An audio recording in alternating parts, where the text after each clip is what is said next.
Araw harapin ng PNP Region 11 ang investigasyon kaugnay sa kanilang operasyon sa compound ng Kingdom of Jesus Christ sa Davao City.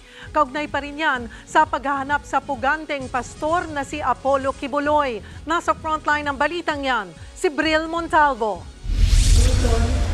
Pinuntahan ng mga tauhan ng Davao City Office of the City Building ang basement ng Jose Maria College sa loob ng Kingdom of Jesus Christ compound kaninang tanghali. I-inspeksyonin sana nila kung totoong may ginagawang drilling activity ang mga pulis sa lugar. Pero hindi sila pinapasok ng mga nakabantay na pulis.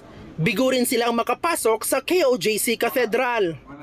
We wrote the city building official about it, requesting for a cease and desist order, no? And part of that, before they can issue that, is of course an inspection. Bago ito, nauna nang sumulat si Davao Police Chief Brigadier General Nicolas Torre III kay Mayor Sebastian Duterte noong August 29.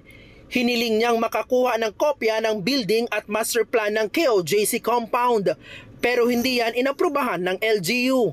Paglabag daw kasi ito sa Section 172 ng Republic Act 8293 o ang Intellectual Property Code of the Philippines. Okay lang, fair is fair and we respect his opinion and we'll just deal with that on the legal fronts in the future. Where can you find an arrest warrant, no?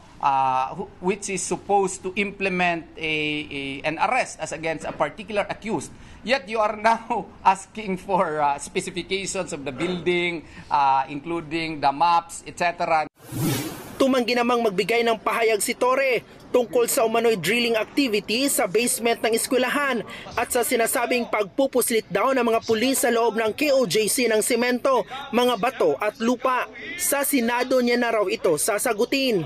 Kaugnay nito, magsasagawa ng ocular inspection ang Senado sa loob ng KOJC compound bukas ng umaga.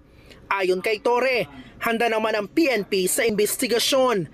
Nanindigan din siya na legal ang kanilang ginagawang operasyon. Hindi rin sila titigil sa paggalugad sa compound hanggat hindi nila nahahanap si Pastor Apollo Kibuloy.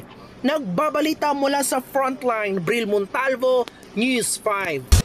Mga kapatid, Cheryl Cosim po, huwag maging huli at maging una sa lahat sa balitaan. Para sa tuloy-tuloy na talakayan sa Frontline, mag-follow at mag-subscribe sa social media pages ng News 5.